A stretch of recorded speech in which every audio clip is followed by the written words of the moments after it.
Graças a Deus, tudo bem com você? Tudo bem com sua família? Eu espero que sim. Eu oro para que Deus esteja hoje abençoando a sua vida de uma forma intensa e especial. Eu quero convidar você a refletirmos nesta noite na palavra de Deus, no livro de Jó. O livro de Jó fica no Antigo Testamento. Se você puder abrir, abra comigo agora o livro de Jó, capítulo 19, verso 25, para nossa leitura e reflexão. Se você tem uma Bíblia em casa, abra agora. Se você não tem uma Bíblia, mas tem no seu smartphone, no seu celular, acesse comigo agora Jó, capítulo 19, verso 25, para nossa meditação. Apenas esse verso.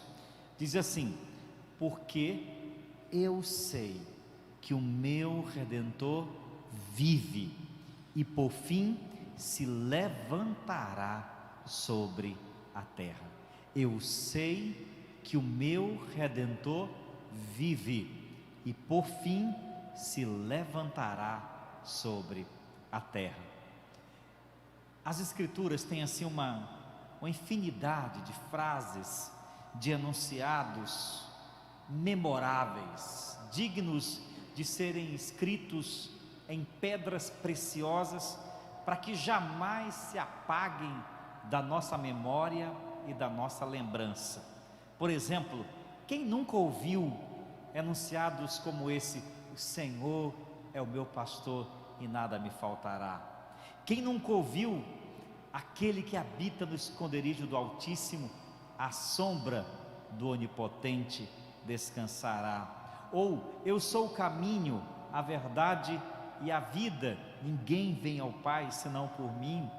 Ou ainda, tudo posso naquele que me fortalece. E ainda, nada nos separará do amor de Deus em Cristo Jesus. Há uma infinidade desses anunciados, e eu acredito que Jó 19, 25 é um desses, quando está escrito: porque eu sei que o meu Redentor vive. Quantos cristãos, quantos filhos de Deus, em momentos de profunda adversidade, recitaram, repetiram com muita fé, com muita confiança, esse texto belíssimo. Quantos servos de Deus, em momentos de dor, em momentos de doenças, em momentos de solidão, em momentos de injustiça, recitaram para si mesmo ou para outras pessoas: eu sei que o meu Redentor vive. Essas palavras, como diz o próprio Jó, deveriam ser cravadas em tábuas de bronze, para jamais serem esquecidas pelos homens, porque elas contêm uma profundidade, um tesouro, uma riqueza do conhecimento e da experiência de Deus, que nós precisamos nos apropriar nesta noite. Essas palavras não foram ditas por um homem no auge de sua vida. Essas palavras não foram ditas por um homem no pico do sucesso. Essas palavras foram proferidas por um homem no meio da mais profunda e mais densas trevas de suas provações pessoais. Você conhece o livro de Jó? O livro de Jó é a saga, a história de um homem de Deus, um homem temente a Deus, um homem íntegro, que se desviava do mal, mas que a sua integridade e as suas virtudes despertaram a inveja do diabo. E diz o texto de Jó que um dia o diabo vai à presença de Deus e Deus diz: você viu meu servo Jó? Como ele é um homem reto, íntegro, temente a Deus e que se desvia do mal. E o diabo então diz: mas é verdade, mas também você dá tudo o que ele quer, tudo o que ele precisa, e ainda construiu um muro de proteção sobre ele. Deixa que ele fique sem as coisas de sua vida e você vai ver se ele teme a você. O diabo então sugere que a fidelidade de Jó é manipulada por seus interesses econômicos e materiais, por seu bem-estar. Então Deus permite que o diabo venha e ataque Jó de uma forma cruel, e uma sucessão de desastres, uma sucessão de provações acontecem sobre a vida daquele homem. Ele está em casa, quando de repente chega um mensageiro e diz: meu senhor Jó, os sabeus vieram e deram contra os animais, roubaram e mataram os teus servos.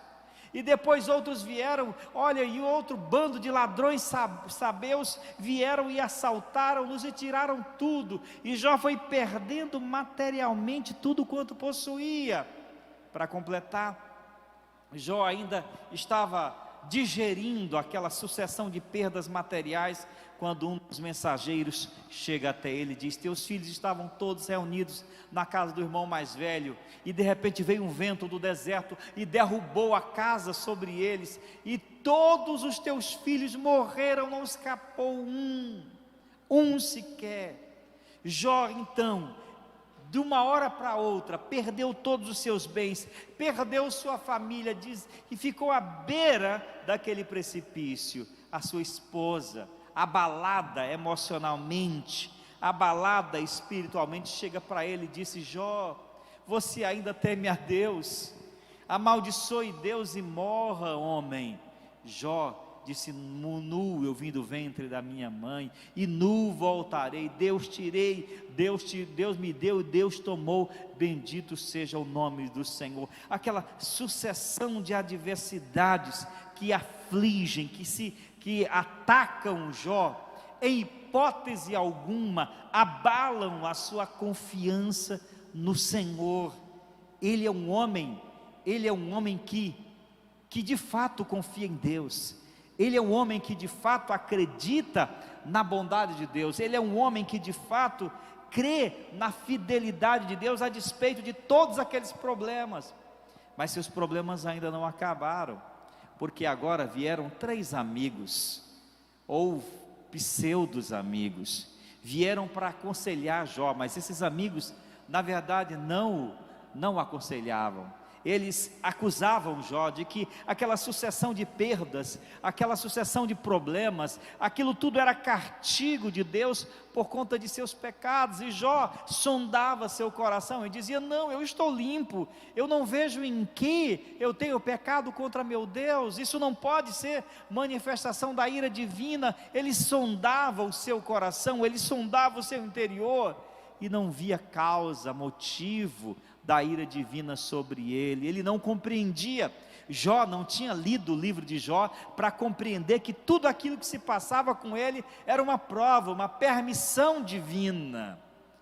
Mas Jó, ainda assim, não blasfemou contra Deus, não negou o Senhor, confiou no Senhor e se manteve íntegro e reto, a despeito das inumeráveis acusações. E no auge de seu sentimento de abandono, de desprezo, de pobreza, de completa tristeza, é nesse momento que ele diz essas palavras que devem ser gravadas na memória da humanidade para sempre: eu sei que o meu Redentor vive.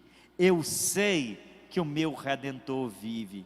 Eu estava meditando nessa passagem, nesse enunciado de Jó, e me perguntava qual era a fonte dessa esperança tenaz, qual era a fonte, o que subsidiava tanta confiança, tanta esperança em meio a tanto caos, em meio a tanta tragédia que aquele homem enfrentava. Como é possível que um reles mortal, um reles ser humano como Jó, frágil como um ser humano que era, podia esboçar tanta tenacidade, tanta ousadia, intrepidez e tanta esperança, que suplantava todas as desesperanças daquele momento? Como isso era possível? Qual era o fundamento daquela esperança? Talvez você me diz assim: pastor, mas o que isso tem a ver comigo? Ah, meu querido irmão, meu querido amigo, talvez eu esteja falando a pessoas que estejam hoje vivendo não uma provação intensa como a de Jó, mas momentos de adversidades na sua vida, Pessoas que estejam se perguntando: por que isso na minha vida? Por que isso me sobreveio? Por que essa doença? Por que essa falência? Por que essa dor? Por que esse sentimento de solidão? Por que essa depressão? Por que esse abandono? Pessoas que se perguntam: por que esse desemprego? Por que isso? Por que aquilo? Pessoas que foram atingidas pelas circunstâncias adversas de sua própria existência e que agora se acham desnudas, despidas, esgotadas emocionalmente, espiritualmente e sem forças para reagir diante desse momento. A palavra de Deus, através do testemunho de Jó, nos dá subsídios importantes para que nós possamos suplantar e vencer todas as adversidades e termos esperança em meio aos tempos de desesperança como esse. Por quê? Qual era a fonte? Por que Jó se sentia tão seguro? Por que tanta esperança em tempo de desespero? Primeiro, porque Jó tinha uma certeza em meio às incertezas de sua vida. Ele diz: eu sei. Atente bem, eu sei. Essas palavras refletem uma linguagem de absoluta certeza. Jó tinha uma certeza que ninguém podia tirar dele. Jó tinha uma certeza que ninguém podia furtar dele. Não era mera suposição, conjectura ou vaga esperança. Eu sei. Não era hesitação, não havia contaminação da dúvida sobre o assunto. Não, eu sei, reflete uma certeza de que assim como o sol nasceria no novo dia, Jó tinha certeza. E qual era a certeza de Jó naquele tempo de profundas incertezas? Ele diz: eu sei que o meu Redentor vive. Ah, meus queridos irmãos, a fé daquele homem de Deus não foi abalada mediante as suas perdas terríveis de bens, de filhos. A sua fé não foi abalada por causa das censuras de sua esposa, adoecida espiritualmente. A sua fé não foi abalada mediante as suspeitas e acusações de seus pseudos amigos. Mesmo que estivesse sem saúde, sem bens, à beira da morte, jogado fora da cidade, fora do convívio de seus amigos e distante de todos e todos, Jó ainda tinha uma certeza. Sabe, meus irmãos, as nossas certezas, elas são muito frágeis, não é verdade? Quando tudo está bem, a gente tem certeza de tudo. Deus é bom quando tudo está bem. Deus é bom quando tudo está ótimo. Deus é bom quando a vida está nos trilhos. Deus é bom quando a gente tem saúde. Deus é bom quando a gente tem dinheiro. Deus é bom quando a gente tem comida. Deus é bom quando a gente tem roupa. Deus é bom quando a gente tem saúde. Mas quando a vida vira de ponta cabeça, quando as adversidades nos ameaçam, quando a gente perde dinheiro, quando perde a saúde, quando perde amigos, quando perde coisas em nossa vida, as nossas certezas se dissolvem no ar. A gente já não tem tanta certeza da bondade de Deus, e a gente começa a olhar para o céu assim, com aquele olhar cínico. Não sei não, será que Deus é mesmo bom? As nossas orações já não ganham mais tanta intrepidez, já não oramos dizendo: Deus é bom, Deus é extraordinário, Deus é maravilhoso, Deus é isso. As nossas orações são tímidas, as nossas orações são frágeis. Muitas vezes, os momentos de adversidades, os momentos de tribulações que enfrentamos na vida, ameaçam as nossas frágeis e débeis certezas. Mas Jó não. Ele tinha uma certeza, a certeza de que o seu Salvador vivia.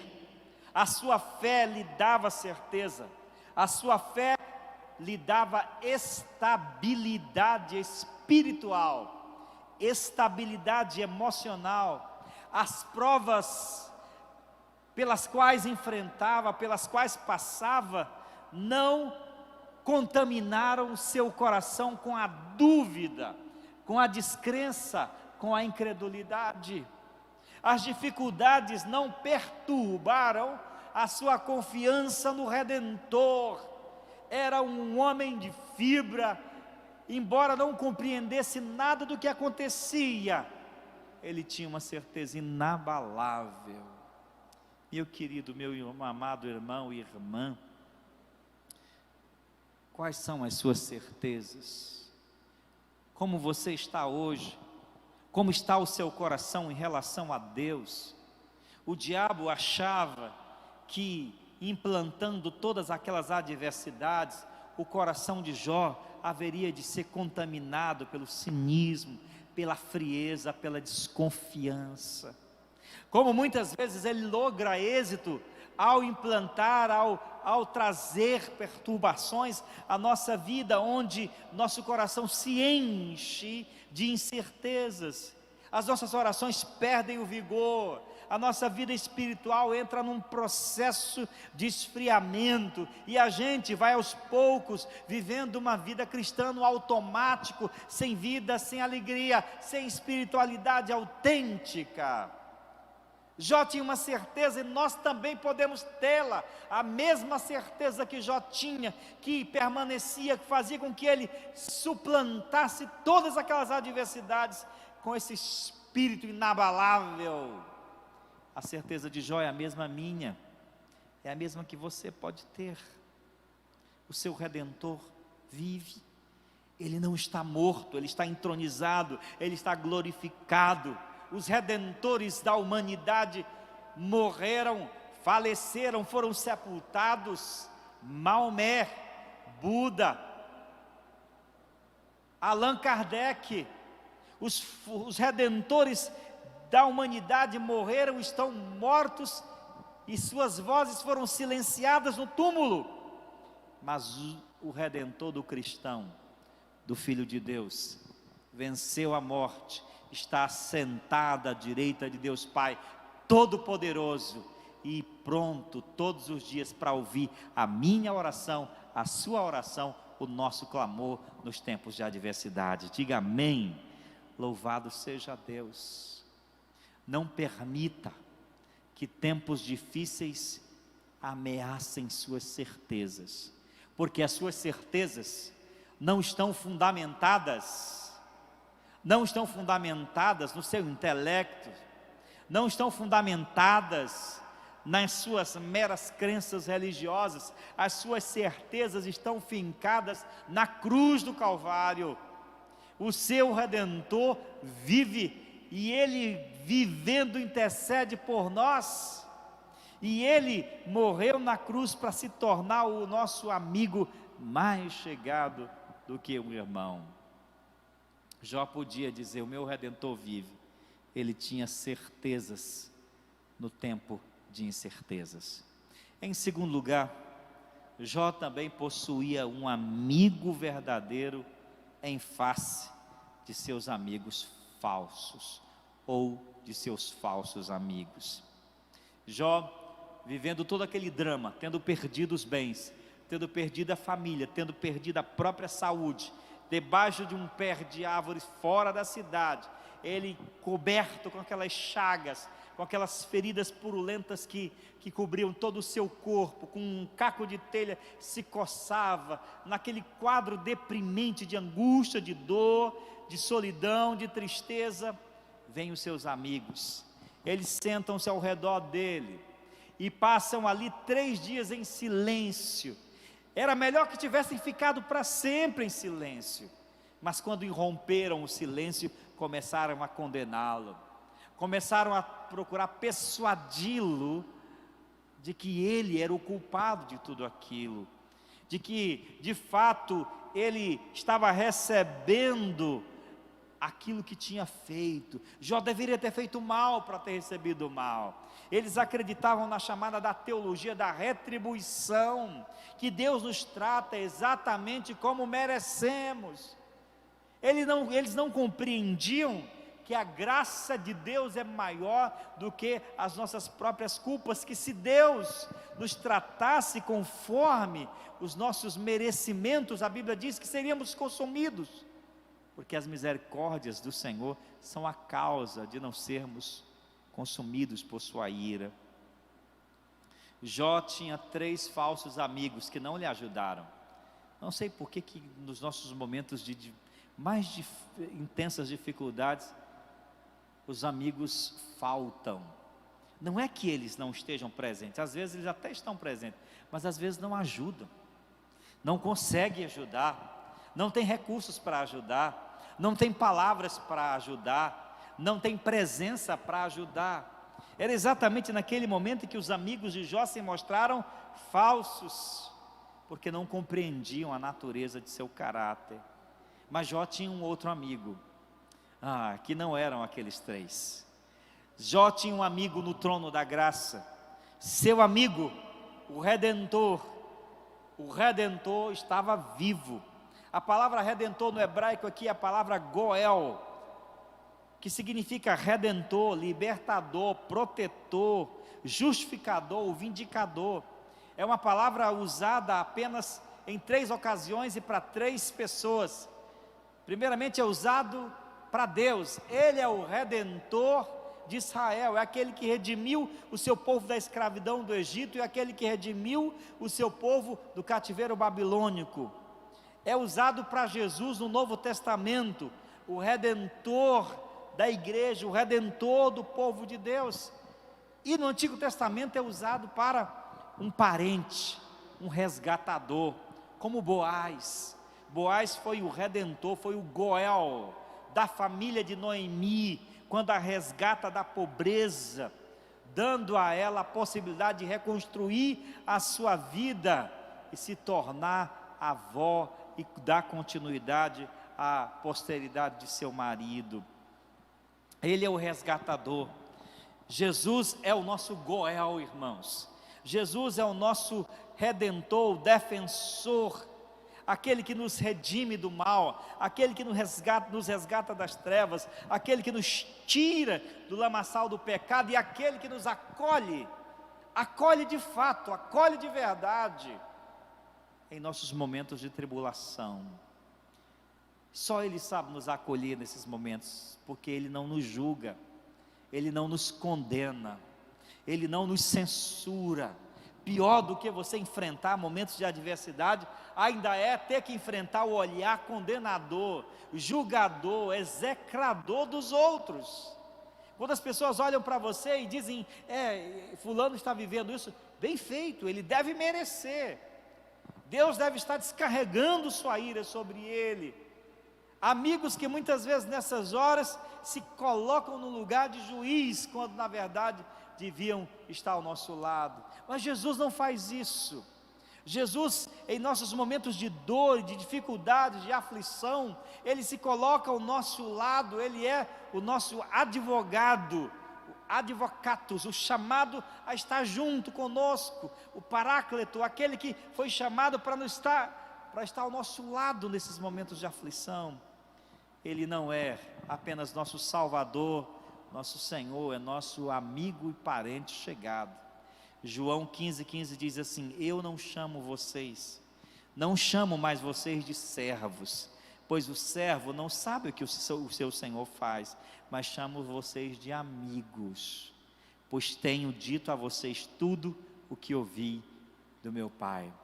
Jesus é esse Goel, Redentor, parente, amigo, que nos resgata em nossas provações, que nos resgata sem nos censurar, sem nos julgar, sem nos avaliar, sem nos execrar, apenas estende sua mão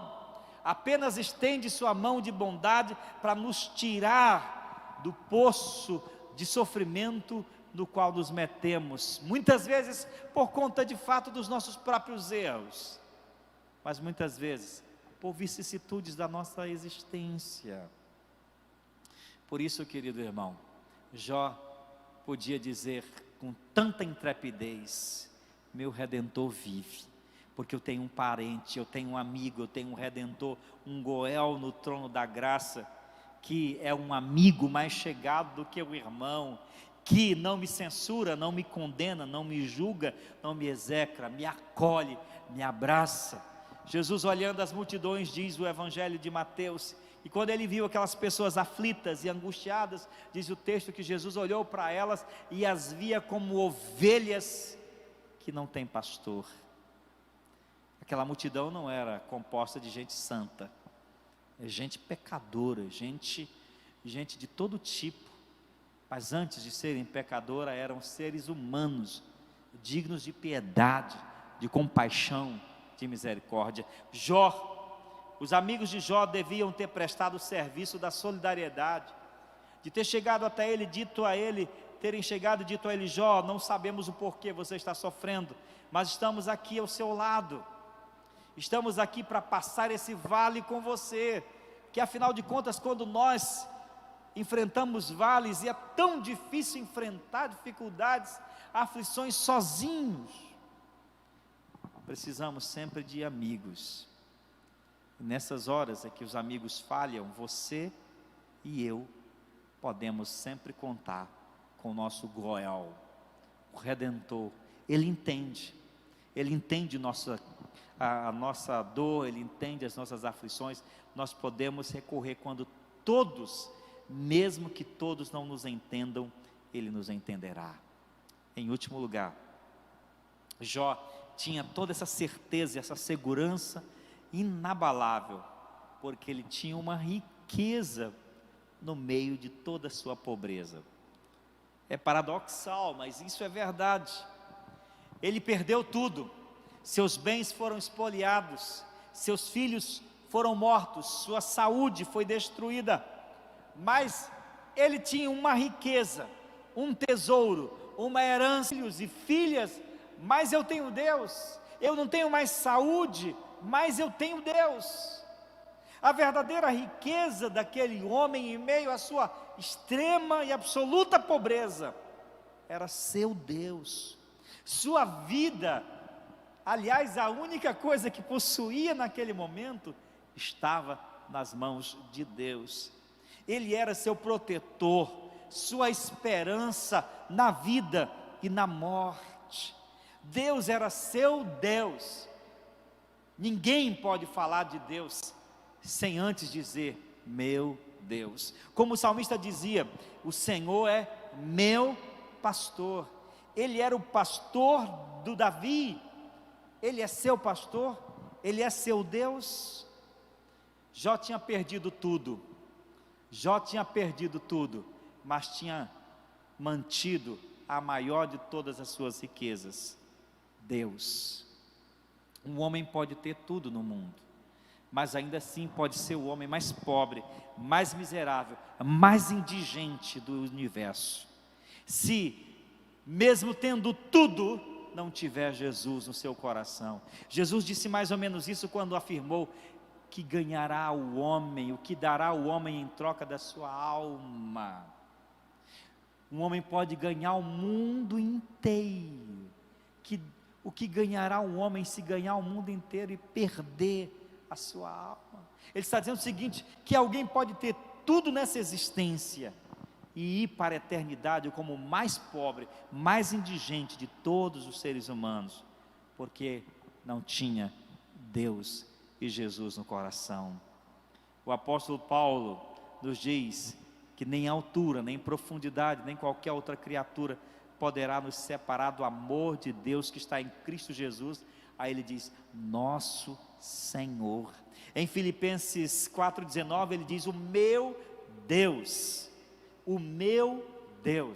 Enquanto nós não compreendermos a profundidade dessas palavras, de entendermos que a vida só tem verdadeiro sentido, quando a verdadeira fonte de riqueza da nossa existência não são os bens, não são as coisas que angariamos para outros consumirem, mas é Jesus, é Deus.